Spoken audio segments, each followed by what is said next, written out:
Welcome to the podcast that is always up to speed with Formula One. This is Mark Hamilton, joined as always by my co-host who's looking down at me from his castle upon hither, his mansion in the estates that are the Westwood Plateau in Coquitlam, British Columbia, my friend Mark Daly. Everybody, thank you for joining.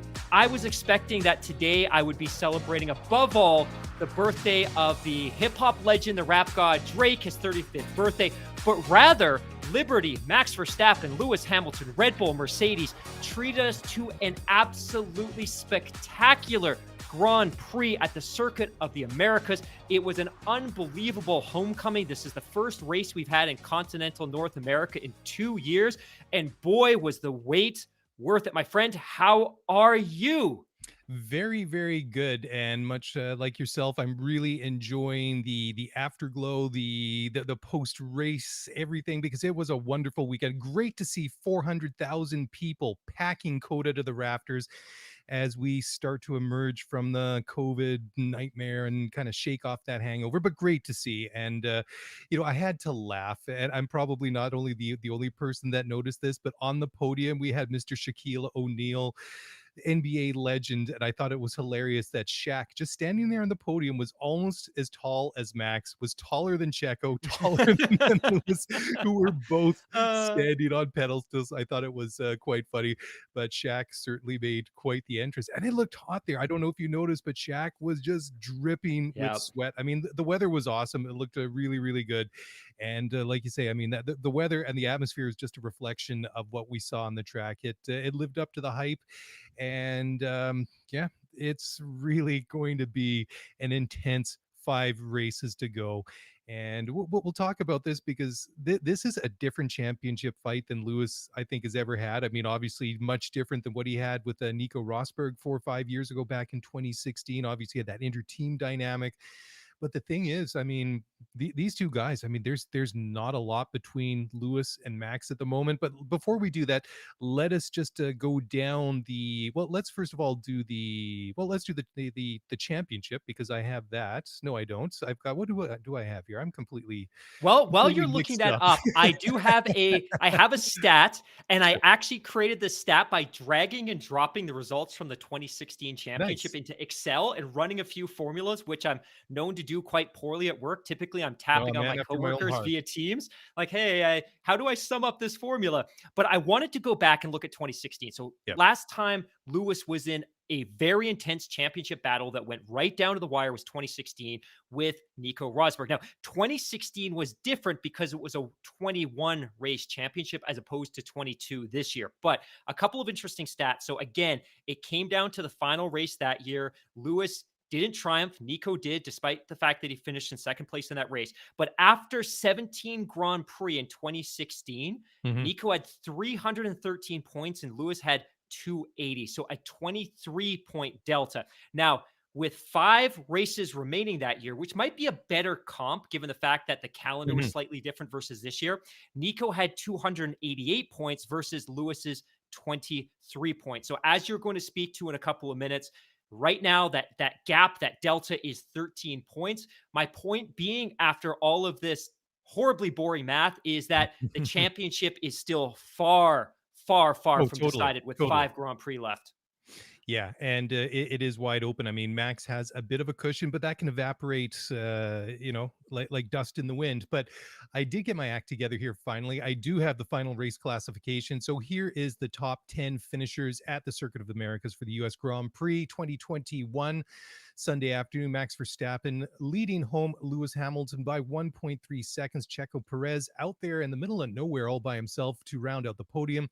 Charles Leclerc fourth for Ferrari, Danny Ricciardo fifth for McLaren, Valtteri Bottas recovering somewhat-ish for the second Mercedes to come home in sixth after replacing what was his sixth internal combustion unit Yeah. engine of Third the, and the, the four year. races. Yeah, it's Crazy. been busy. Then going Carlos Sainz was seventh for Ferrari, Lando eighth in the second McLaren. A bit of an anonymous afternoon for Lando Norris. Yuki Tsunoda ninth, and Sebastian Vettel squeaking into the points paying position 10th for the Aston Martin driver. Now going over to the drivers championship, first of all, Max Verstappen, 287.5 points, 13 points ahead of his rival Lewis Hamilton, has 275.5. Valtteri Bottas, 185. Sergio Perez now leapfrogging Lando by a single point into fourth in the Drivers' Championship with 150. Lando with 149. That rounds out the top five in the drivers. On the constructors' side, this one is still wide open too. I was starting to think that we're starting to see a little bit of daylight between Mercedes and Red Bull, but of course, it was not quite as clear cut as that. I mean, Mercedes still enjoying an advantage. They got 460.5 points compared to 437.5 for Red Bull. McLaren still just edging ahead of Ferrari in the constructors. The McLaren, let's see, what do I have in my notes here? 254 compared to 250.5 for Ferrari. And then Alpine, despite a double DNF on Sunday with 104. So still everything to play for with the top two. And for third, I mean, that's going to go right down to the wire. I mean, too close to call between Ferrari and McLaren at the moment. But that gap has narrowed a little bit. And with 5 races to go, you have news that Lewis is probably going to have to change out an internal combustion engine as well before the end of the season. So this is not settled by any stretch of the imagination. Now, where do we want to start? Because there are plenty of talking points. Lewis and Max on the front row to start this one. As we've seen several times over the years, that by the time they finished lap one, the guy who started second on the grid was leading the cars by the time lap one was done. Lewis had a great start. I mean, he just rocketed off his starting spot on the grid. Max tried to put the squeeze on him. They went through turn one cleanly. Thank God for that, because I mean, that's come to tears numerous times this year, and that's the last thing that we needed. We needed these guys to race all afternoon, and it really kind of set up a real interesting battle of the minds on the pit walls, back in the garages, back at Team HQ for both. I was going to say McLaren, pardon me, both Mercedes and Red Bull. Red Bull doing the double undercut, Lewis extending, and it was interesting because when it came down to it, Max was basically had nothing left on his tires, if Red Bull's to believed, and Lewis was being told it's going to come down to the last 3 laps, mate. And I really thought that once he was taking chunks out of that lead that Max had, he would be within DRS distance within that 1 second with those last 3, 4, maybe even 5 laps. As it turned out, he only got within that 1 second buffer to activate the DRS once, and then Max getting very fortunate, lapping Mick Schumacher. What was the second last lap? I guess it was the penultimate lap, getting DRS when he lapped Mick Schumacher, which ultimately made the difference. But I mean, 1.3 seconds between the pair of these guys was incredible. And like I said right off the top, there is very little between the Red Bull, very little between the Mercedes, very little between Lewis and Max. It came down to strategy, and you can't really fault either team. They both tried their different methods, and I think at the end of the day, there was a little bit of good fortune. I always hate doing that, because you tend to make your own good luck, but it really could have gone either way. It really could have. Absolutely. Absolutely. And I think you've just presented the listeners with a really great summary of what we witnessed this afternoon. I think you're right, especially when we came to that first corner. Lewis had a phenomenal start. So good, in fact, that I was afraid the stewards might review it because there may have been a bit of a jump start there, but it was clean. You're right. He absolutely gets pushed going into that first corner. My heart sunk. And I think there was something unusual about this race leading it up to it in the days and the hours before. To me, it felt almost like you were heading into a big UFC match or a big boxing match, and you're waiting for that first poke, that first grab, that first kick. And there was this nervous, weird energy and anxiety and anticipation. And I think when they got through that first corner cleanly, almost all of that just melted away. That, okay, thank goodness we're going to have a Grand Prix, and the outcome is going to be based on racing, and it's going to be based on strategy. But I think some of my thoughts after having watched this race, and I don't want to draw any concrete conclusions because we still have 5 Grand Prix left, though, is this was an absolute masterclass by Max Verstappen and by Lewis Hamilton. Neither of those drivers put a foot wrong arguably all weekend. And on Sunday, they were perfect. And to your point, it really just came down to strategy and maybe a little bit of luck because obviously Max was able to hit that DRS activation zone right at the end because he got plugged up behind one of the back markers. But ultimately, I think it was going to be incredibly difficult because even if that didn't happen, Hamilton may have only had that one or two corners left to make that move. And maybe he gets him to the straight and we could have had an all time epic conclusion.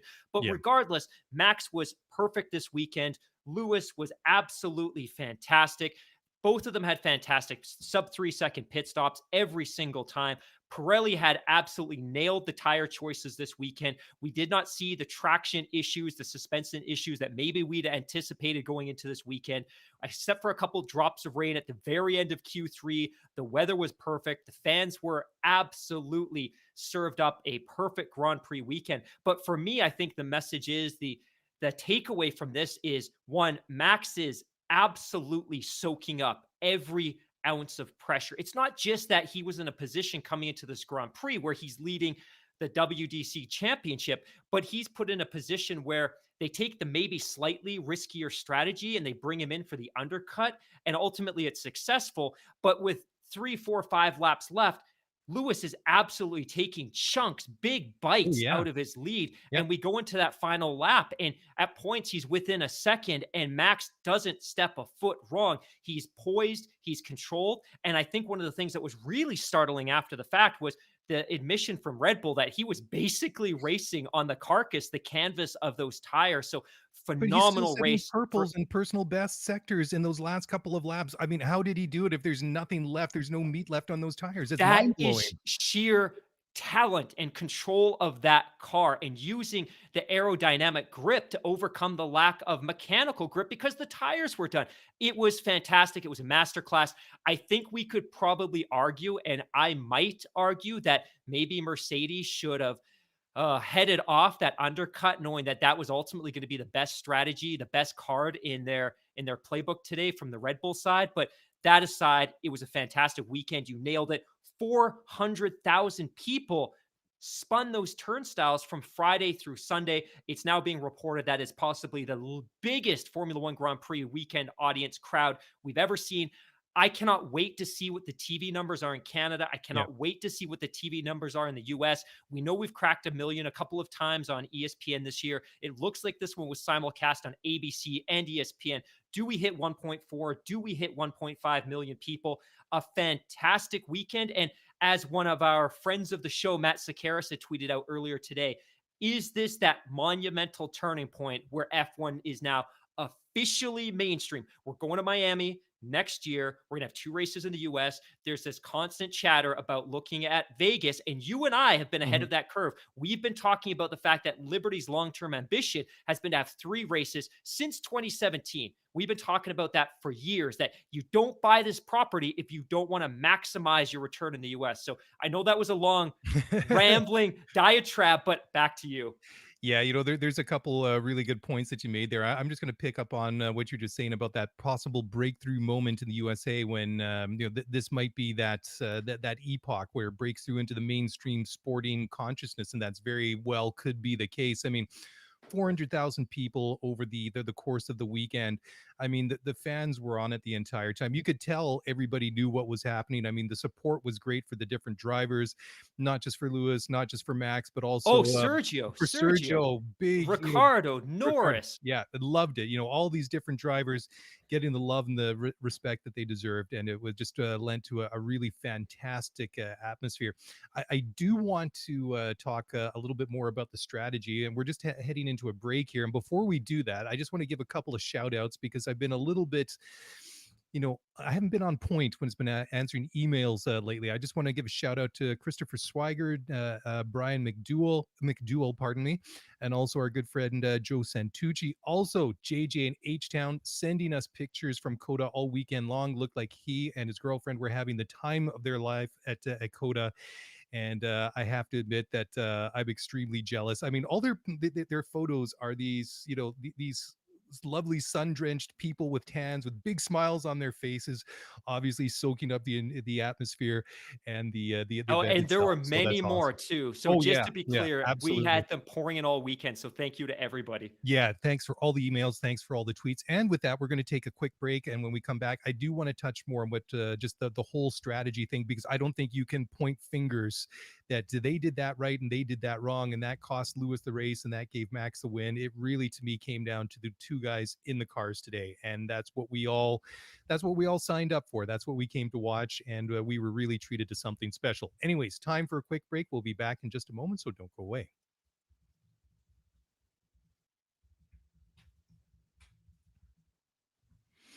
Okay, well, welcome back to the show. And of course, a shout out to our good friend Michelle G watching on the live stream on YouTube. Michelle probably getting ready for that, what was it, 30-hour Amtrak trip back from Austin. Quite the odyssey, but also sounds like it'd be quite fun. Hope that you enjoyed your weekend in Austin as well, Michelle. Yeah, so going back to what you were just talking about before the break, Mark, obviously Red Bull decided to go on the undercut twice. Lewis and Mercedes decided to extend on his stints, and ultimately, I was thinking, okay, if you're Max and Red Bull, you're probably going to be worried a little bit because especially on that second stint, Lewis that went what was it 8-9 laps further, which meant that his tire is going to be that much fresher at the end of the race. And I was thinking, okay, I could see the logic in bringing Max in for the undercut for stop number one. Then number two, I'm like, ultimately, I don't know if this is going to work out for them. This might become a little bit touch and go, especially in those last 10 laps or something. I mean, all the admissions from Max and Red Bull prove that there was nothing left on those tires. But you made a really good point that came down to the guy in the car, to the driver himself, overcoming what the disadvantages he was dealing with, and that really sets the greats apart from just the normal drivers, the regular drivers, as if there's such a thing in Formula One. They're all extremely talented. Well, 19 of them are. Uh, anyways, I won't elaborate any further, but I think you guys can read between the lines. But the same thing could be said for Lewis, and I think that goes for any driver, any of the great drivers. I mean, you can make the same arguments about guys like Michael Schumacher, Ayrton Senna, Alain Prost, Niki Lauda. All these greats from over the years, that they just have that added element to what they're able to do. I mean, you heard Martin Brundle remark on it during the course of the race. Max is out there. He's obviously racing hard, and he's talking strategy and what are we doing with Checo and this and that. He's obviously multitasking. He's obviously focusing on driving the car and nailing lap after lap and doing what he needs to do. But he's still thinking about the strategy and communicating that with his engineer. And that really is those the difference that you see with these top level guys. We've seen Lewis do it for years. Schumacher was the same way, and that what really sets it apart. What is different right now in 2021 compared to 2016 between Nico and Lewis, and no disrespect to Nico Rosberg. I mean, successful Formula One driver, obviously a world champion. But I think that when you come comparing Nico Rosberg to Lewis Hamilton and Max Verstappen and Lewis Hamilton, that gap between Lewis and Max, especially this year, I mean, over the long term, that remains to be seen. But at least year on year, in a championship season, Max is closer to the level that Lewis is compared to Nico. Even though Nico did what he needed to do, he also had some very fortunate circumstances where Lewis had some struggles early in 2016, and Max has had to fight for this. And moreover, I don't think that Max is as I mean, he obviously feels the pressure. I don't want to say that he's kind of completely immune to it, but I really felt that, especially when I saw Nico post all that the announcement all over social media channels back in 2016, week after he won the championship at Abu Dhabi. You could tell that was a guy that was spent. He was done. He went toe to toe with Lewis over the course of all those years, but especially in 2016 was a championship fight, and to me that looked like a guy that was done. It's just like I'm shocked, but I'm not shocked when I see the emotion in his face. I hear it in his voice, and to Max, I won't say it's a water off a duck's back kind of thing, but I certainly feel that he's able to tolerate it more. And I don't know why, if that's a character thing, maybe because, well, I mean, you can't make the comment, well, Max grew up with it. I mean, Nico, his dad, Keke Rosberg, 1982 Formula One world champion. I mean, these guys have grown up around motorsports, so it's not like one has some sort of advantage, being coached by by a father that's a Formula One driver. So I think it's really coming a lot down to personality. And I think that even though Max is a very different person, a very different personality than Lewis, I think that the one thing that they do share is that they are unflappable. I think that they are very, very grounded, and they can really absorb a lot of this pressure, and it doesn't get to them as much as maybe it does to other drivers. Just I my think thoughts.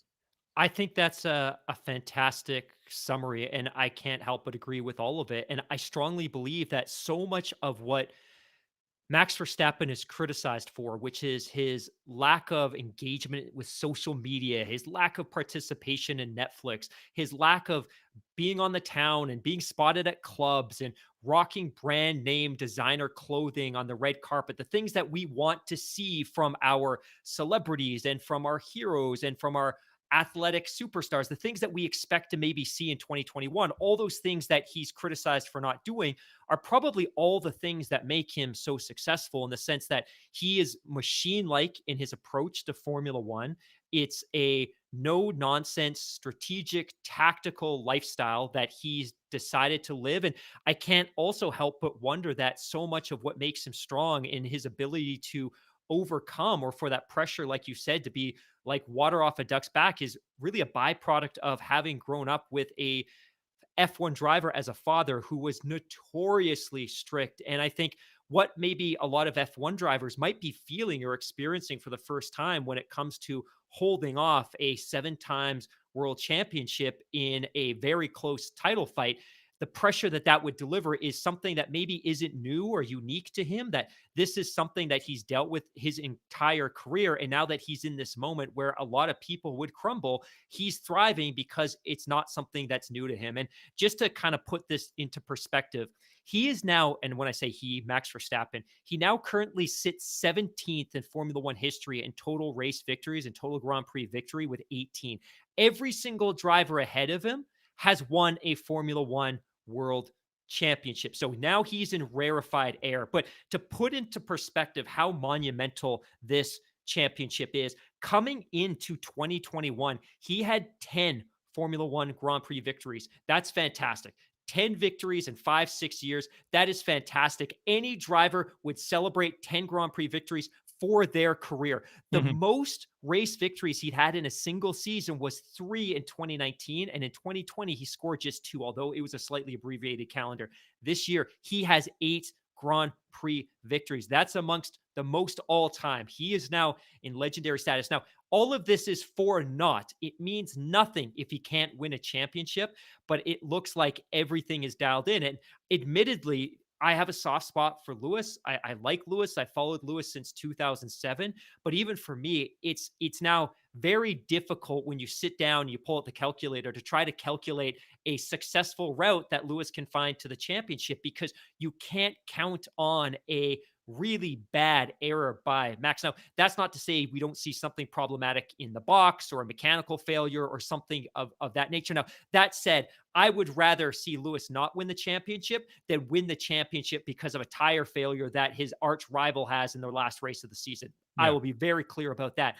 But Max is putting in a fantastic campaign, and the pressure just doesn't seem to matter to him. And I think it's for all the reasons that you described. And I think it's because of the culture and environment that he grew up in, that the pressure that a lot of drivers would feel now is just not something that's unique or new to him. And he's been through it before, and he knows how to navigate that type of atmosphere.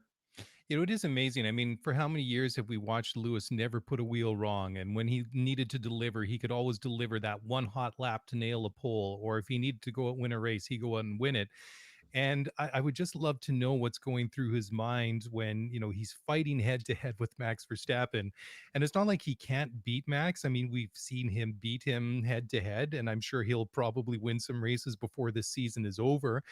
But you just have to kind of think, what is going through Lewis's mind after this race is, we had our strategy was good. The car was good. I had an amazing start and here I was. We'd set this thing up that I could go at this guy. I could attack him hard in those last 5, 6 laps or 3 laps, whatever it was. That's what we were aiming for. That was going to be our opportunity. And it didn't materialize because this guy, even though his tires were almost 10 laps older than mine, he's still setting purple sectors. He's still setting personal bests. And I'm not able to get it within that 1 second. I'm only able to activate that DRS once. I'm not even getting close to putting him under any pressure to make a move. It's not like Lewis got close enough and then kind of, starts pulling one way or another and trying to, make Max think that he's trying to make a move. That just never happened. And you just have to, you have to think, well, what do I need to do? And that's why I thought the radio broadcast or the radio message from Toto at the end of the race, praising Lewis for an absolutely brilliant race and giving his driver the props that he deserved, I think was interesting because I mean, there's that old saying from Ayrton Senna that second is just the first of the losers. But I mean, I don't think that you can call Lewis the first of the losers today because I mean, he raced hard. So did Max. And that's why I think it's just an extremely fascinating dynamic and situation that these guys were going head to head at it, like on two different strategies.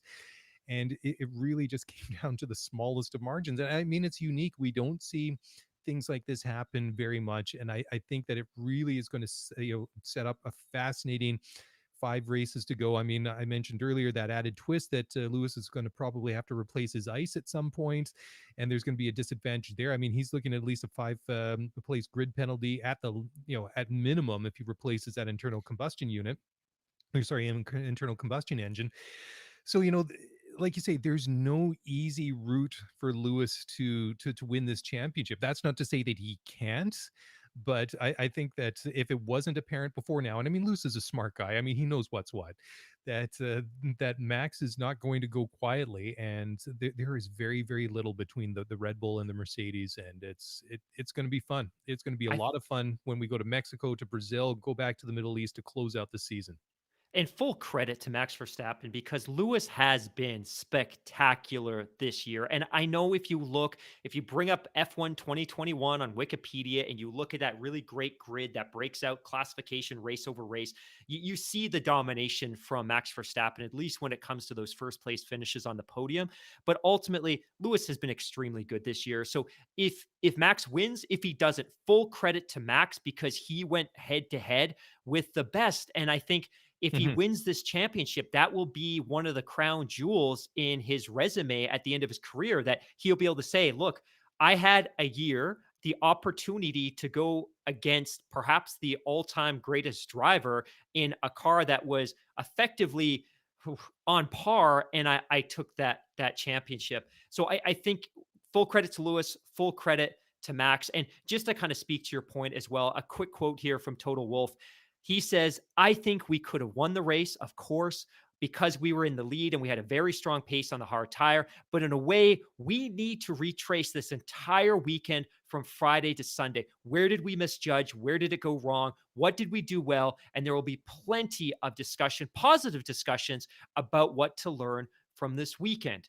So obviously, that team is going to take a very close look at this race weekend. And I think obviously, if you look at the setup of the car, it was dialed in. It looks fantastic. I think we were expecting that Mercedes was going to have an edge. Lewis got that fantastic jump from the start. And really, the only question is the only variable that's left open to debate is possibly the strategy when it came to, I would say, undercutting the potential undercut. And I think really, if you look at the length and the duration of the season, the only really egregious mistake I think that we can probably hand to Lewis was that mistake at Baku on that restart where he Mhm. had that advantage Yeah. because unfortunately Max Verstappen, he had the opportunity to take the lead, finish the race, and he made an egregious driver error, an unforced error, and threw away all of those points. But had he not, we could have been in a position where he has a 12-point lead. And that's not the situation, but it's still a very close championship. So, as difficult as it might be for him to overcome this deficit, it's still doable because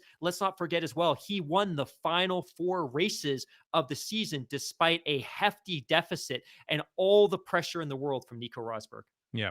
Yeah, I've got some more thoughts on this and I'll get into it. We're going to take a quick break here. We're going to come back on the flip side and we'll still continue to deconstruct and discuss the 2021 US Grand Prix. So don't go away. We'll be back after a short message from our sponsors.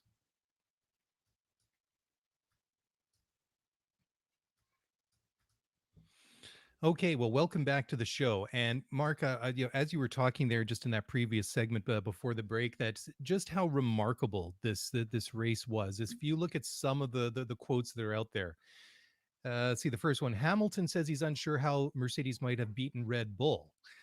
Whereas Christian Horner, Red Bull team principal, says he was skeptical that they could have won the US Grand Prix considering the state of Verstappen's tires. Max Verstappen says he felt unsure if aggressive strategy beat Hamilton for US Grand Prix or for the US Grand Prix win.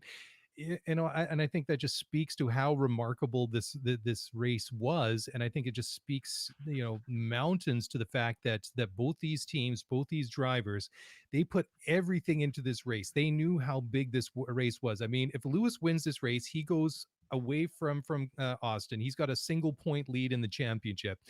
He finishes second. Max extends his lead in the championship. What was it going into this weekend? 4 points or something like Six that? six Six points. points. Yeah, thank you. Now it extends to 13. Like you say, it's not 25. It's not a race win in the bag, but it's significant to a point. But I think that when you hear the players themselves, if you hear the Total Wolves, you hear the Christian Horners, the Hamiltons, the Verstappens, just talking about, I don't know what we could have done more, or we weren't sure this was going to work, just goes to speak to the fact that nobody left anything out there on the track, that these teams, on the pit wall, in the garage, they put everything into this one, and it really came down to the thinnest of margins. And I think this will be a race that I think we're going to talk about for a long, long time to come. I completely agree. Says Christian Horner after this race, what an incredible victory and a double podium for the team. It's our first USGP win since 2013. So that would be their first win in the turbo hybrid era. Max's first win here. It's our first USGP win since 2013. And what a way to do it. At the beginning of the race, we had really great pace on the mediums and Max was able to put pressure on Lewis. But we know that he is so strong at the end of the race and he went long, which brought himself an Mhm. advantage. So we went for track position and Max held on and managed the race superbly, especially his last stint on the hard tire to have enough left to keep his lead at the end. It was a tough race for Checo, who had a drink system failure, but again, the way he managed the race was fantastic, and you can see him growing in confidence with his second podium in consecutive races. And of course, that is going into Mexico. And the other consideration here too is, and I know you touched on this at the beginning, but Mercedes had a 30-point lead in the Constructors' Championship coming into this race. They've narrowed that now by 7, so it's down to a 23-point lead.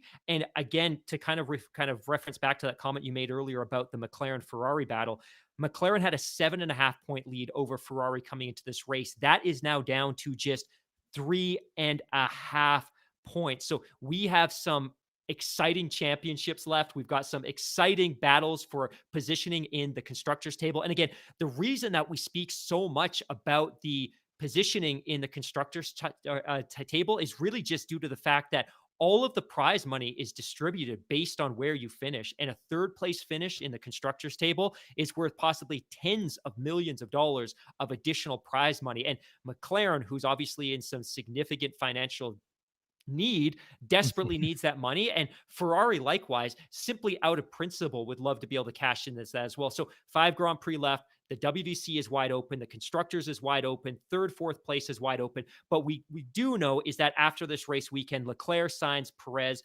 Norris have all now been outed. They've been ousted from I would say, the realm of possibility of winning a driver's title.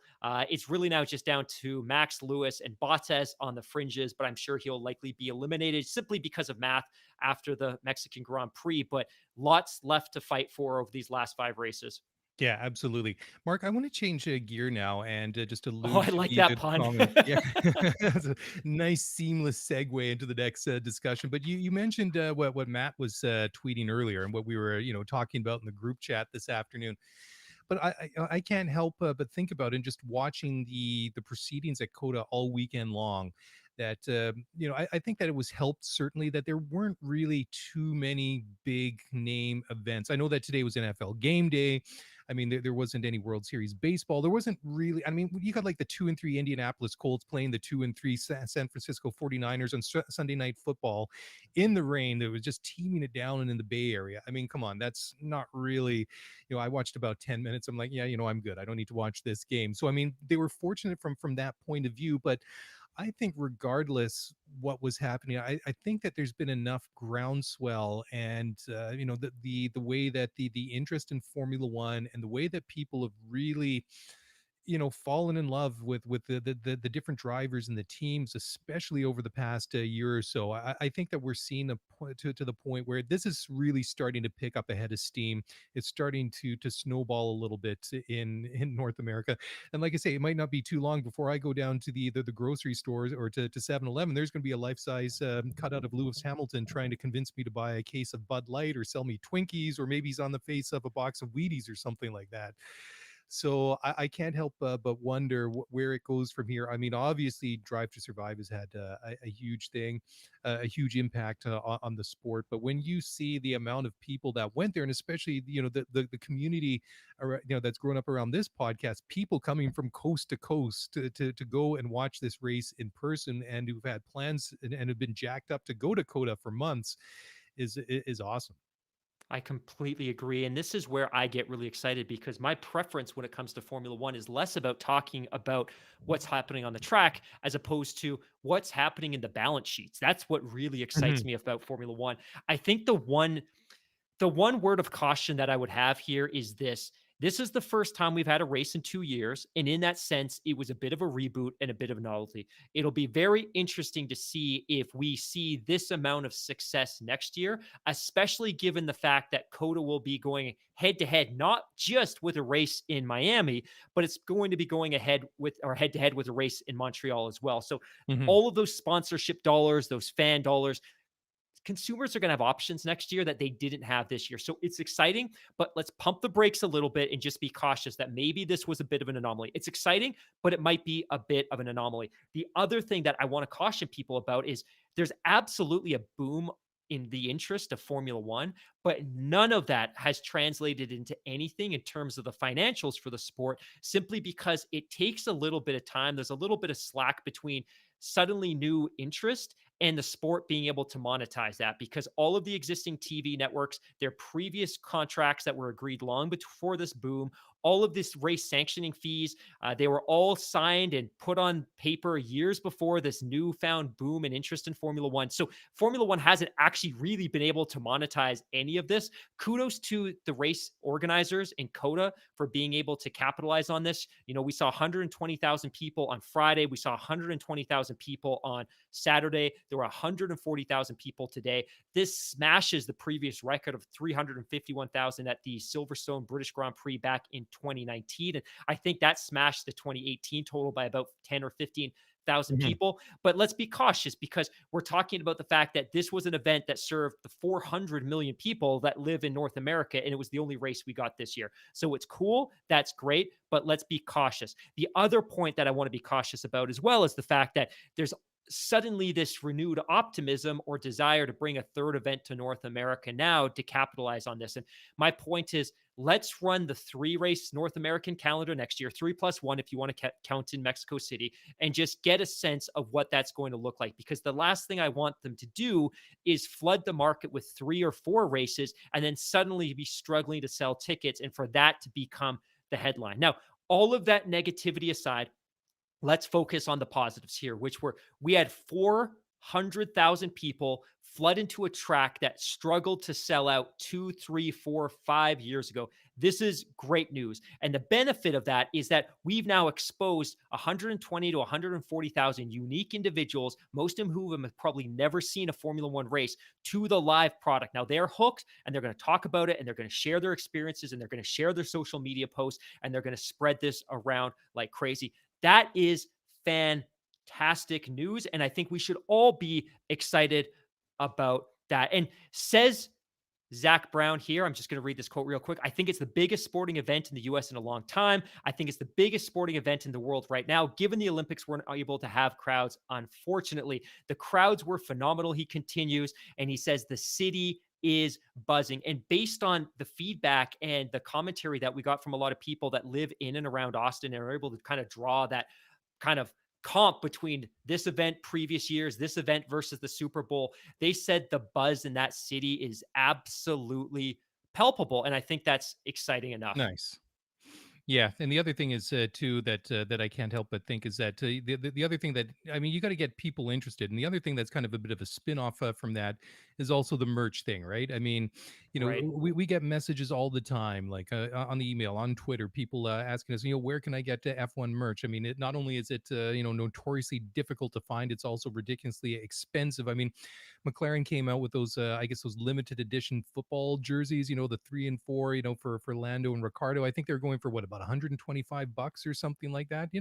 Fairly pricey, and you're looking at like 60, $70 for a hat and stuff like that. And I mean, that is a part of it as well. I mean, I can walk outside right now, and I'm almost guaranteed to see somebody walking around in a Raiders shirt or a Lakers hat or wearing like a European soccer jersey. I mean, Right.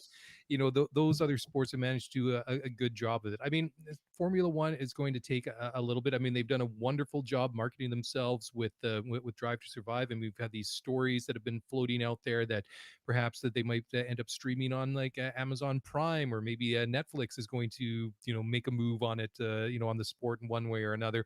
I have to admit that I watched this race for the first time on the Apple TV app, Oh, and you know what? I was, it was awesome. I mean, I've just been using the AirPlay function off of my phone, which has been decent. I mean, I'm not going to complain. I mean, it's a bit of a first world problem, say, oh, I have to watch the F1 race, streaming from my phone to my Apple TV. I mean, none of that at all. But I started to play around with it a little bit afterwards, and I didn't want to do anything during the race, to interrupt the stream and kick myself out at an extremely interesting and riveting point, especially in the last 10 or 15 laps or so. But I have to admit that at first glance, it looks pretty good. So I'm quite pleased that they have that native F1, or sorry, Apple I TV app. have to interject. I'm so glad you brought this up because it was actually one of the bullet points that I had to kick off the podcast and I completely missed it. I was so happy. So this was reported on social media a couple of days Mhm. ago. So I got to try it out. And I've been doing the same thing you do, which is just AirPlay it from my phone to my Apple TV. Yep. It works fine. But oh my gosh, is it glorious that I can now watch one feed on my TV through the Apple TV app, which is fantastic. Yeah. And I can watch a completely separate feed on my phone and then another on my computer. So I've kind of got that mission control type experience going now, which I see so many of our listeners posting. So I was extremely excited to see that or experience that as well. And just while we're on it, I want to give a shout out to a couple of our listeners that are posting in the live chat feed. Huffle Z Puffle, just going back to the commentary we had about the broadcast a couple of minutes ago. I think the broadcasters did a great job of keeping people on edge about whether Lewis would catch Max or not. And people at the track seemed happy just to see some fast cars. I was shocked by how many super casual F1 fans and how many people who weren't even fans were at the track this weekend. Says Craig Day, the crowds were awesome. They need to pipe a bit more of the crowd noise into the broadcast. 400,000. Is that the Netflix effect? I think you and I would say at least partially, although I Yeah. think we would argue that you and I have probably had a bigger impact than Netflix, to be totally honest. And, and That's a how bit of a many humble went brag. even went to the last US Grand Prix. And then just one final point on the broadcast as well. I think the next step in this evolution is going to be that they need to get a dedicated US panel for the broadcast, or they Yes. need to get dedicated US broadcasters. And for those of you that had the pleasure of hearing her today, Danica Patrick joined the broadcast. Sky TV did a great job promoting this, and she was fantastic. Crushed She it. Yeah, could she did a be great job. that fantastic transcendent talent that they could bring into the booth that appeals to the historic NASCAR fan because she raced in NASCAR. She could appeal to the IndyCar fans, and she could appeal to an entirely new demographic because she's so accessible. I think she would be a great fit as a permanent fixture, not necessarily with Sky, because I think North America, the US, they really need their own booth at some point, potentially, Mhm. or at least give list viewers the option, especially if everyone's watching via streaming service. Give them the ability to kind of change up. You can have the Sky feed or you can have the US feed. It's your choice. Resurrect But Speed TV, bro. Oh, exactly. Exactly. I just wanted to make sure that I kind of called out those couple of comments in the live chat, but also give credit where credit's due because Danica was fantastic this Yeah, she weekend. was. She did an awesome job. Just going back to what you were saying just about F1 TV and just the opportunity to watch one feed on your TV screen and then another on your phone. What I would like to see them do, I also subscribe to DAZN, which I subscribe to so I can watch English Premier League soccer, but it also has NFL, so I can watch all my NFL games on there. And the one cool thing about their app is this multi-view function that they have that you can add up to 4 different screens. So I mean, on any given so for Champions League, for from the UEFA Champions League, if there's a couple of different games I want to watch, I'll be doing that with the multi-screen thing. Certainly for NFL, there's a couple of good games kind of going on head to head, or they're going to different commercial breaks. I'd love to be able to see the same thing with the F1 TV. You can have one screen that has the main TV broadcast. You can have set up, say, 2 more screens or 3 more screens. You can have Lewis's in-car camera. You can have Max's. You can have, Sebastian Vettel's or whoever. It would just, I think that would be really cool. So, F1 TV Pro people, if you're listening, nudge, nudge, wink, wink. The people, or at least me, have spoken. And certainly, I think that would be, joking aside, I think that would be a pretty cool feature to see added to what's, I think, a fairly solid and a fairly good first iteration of this app. I would say I agree with all of that. And I just had a thought that I want to make sure I get out now because we've been giving Coda, the US Grand Prix, Liberty, Formula One, everyone involved, a ton of flowers. A couple of negatives from this weekend that we should acknowledge. Mhm. Apparently, and we weren't there, logistically, apparently getting into and especially out of the track was a nightmare by all accounts. So I think it's only fair for those of you that were there that we acknowledge this. Apparently, there was multi-hour waits for shuttles away from the track. They were short 100 buses, 100 shuttles. Sounds like Wow. they were short staffed. They oversold parking, and a lot of people that paid for premium accesses within the circuit weren't able to get it. So that said, I'm sure the US Grand Prix and the race organizers will take that away and work to solve that next year.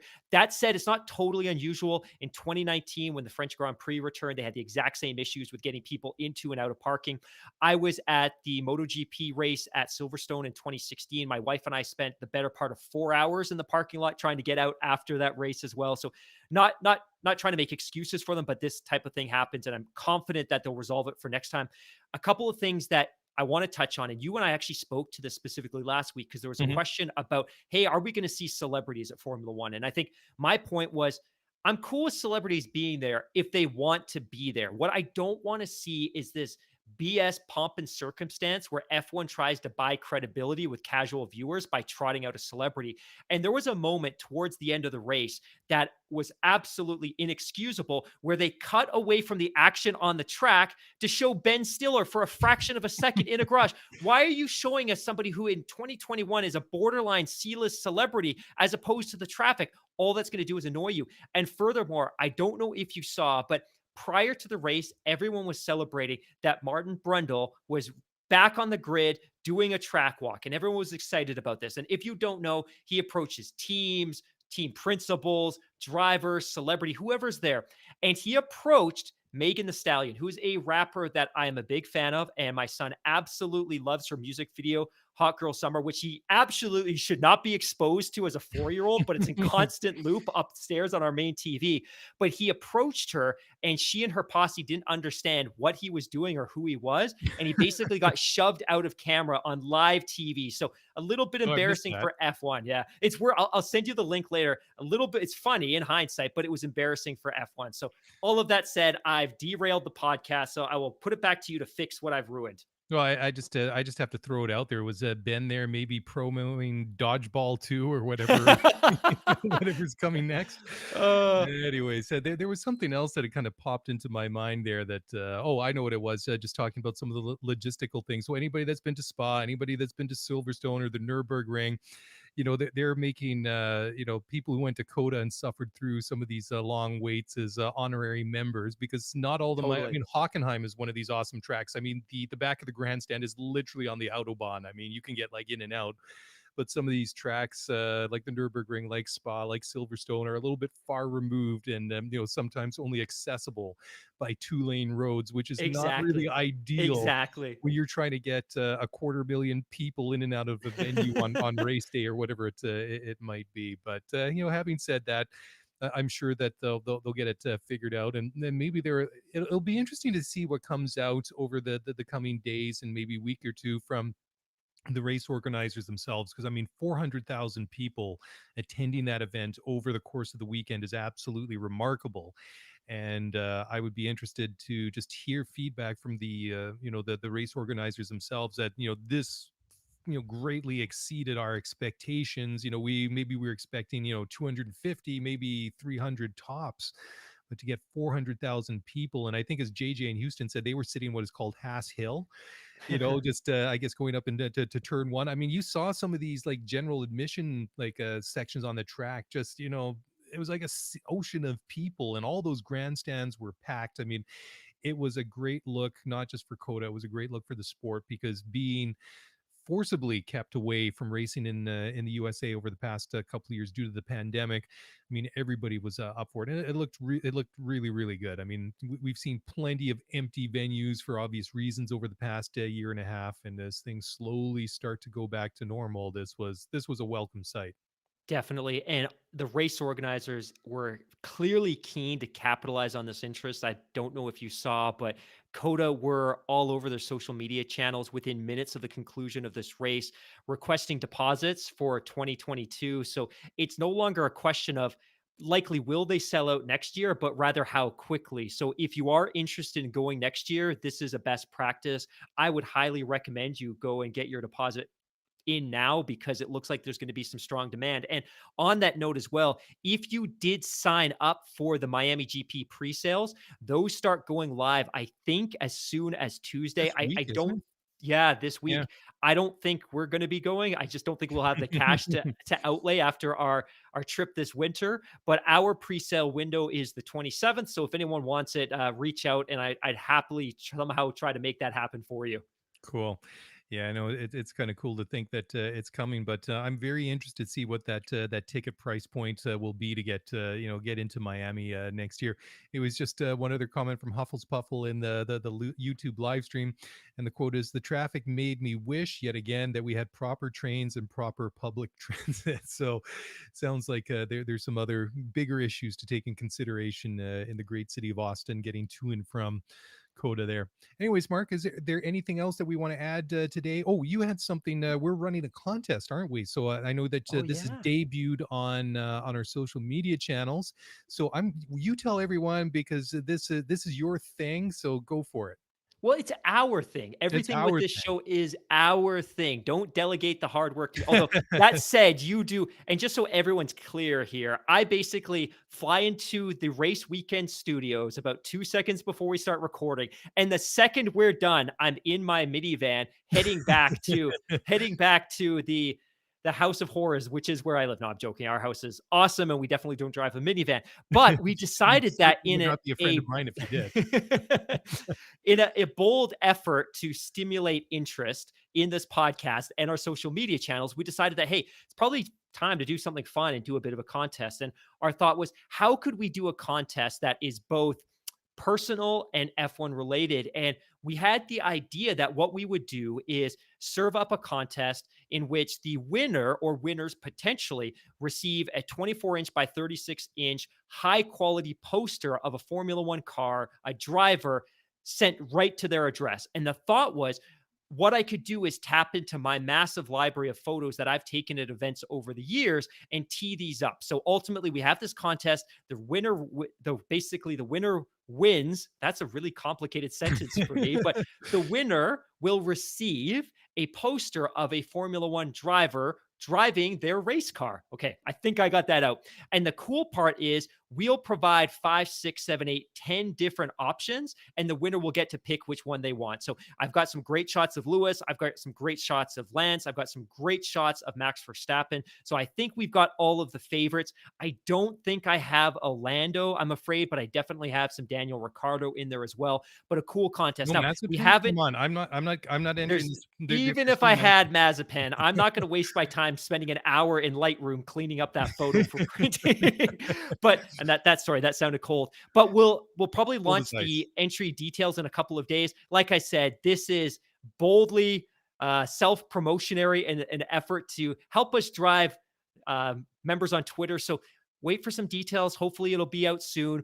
Unfortunately, the first round is going to be strictly for our North American listeners. If we do a second round, when we do a second round, we'll make sure we open it up to global audiences. So stay tuned. And then one final point that we probably should have brought up at the front, and shame on us for this. Congratulations to Jamie Chadwick, 2 times W Series champion. The only reason she's probably not a 3 times championship champion at this point is because of COVID in 2020 and the fact that the W Series calendar was scrapped.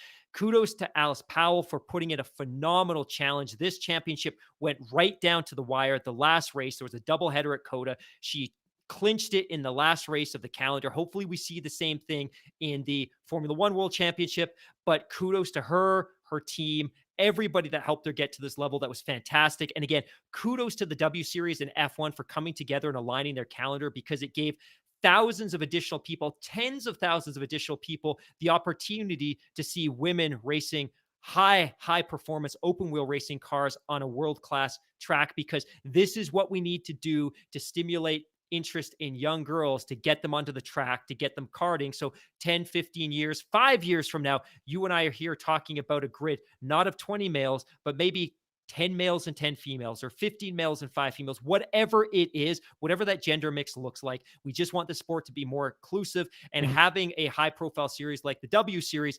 absolutely does that. So that was fantastic to see.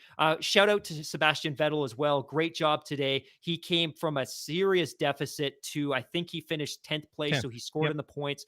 Disastrous race for Lance Stroll, came together with Nicholas Latifi on the first corner of the first lap. That was hugely unfortunate, but his really poor campaign continues. I'm hoping to see some bright spots over the course of the last 5 races. Leclerc quietly put in a great race, but he was an absolute country mile behind Perez, who was ultimately a country mile behind Lewis. Ricciardo finished, as you alluded to earlier in this race, a couple spots ahead of Norris, and Bottas did what he could to finish in 6th and try to do a little bit of damage mitigation, a little bit of damage limitation when it came to the Constructors Championship. And shout out to friend of the show, Tim Haraney, for the first time since COVID. He was on the set at TSN today doing a live drop recapping this race. So big shout out to Tim Haraney, a great friend of the show as always.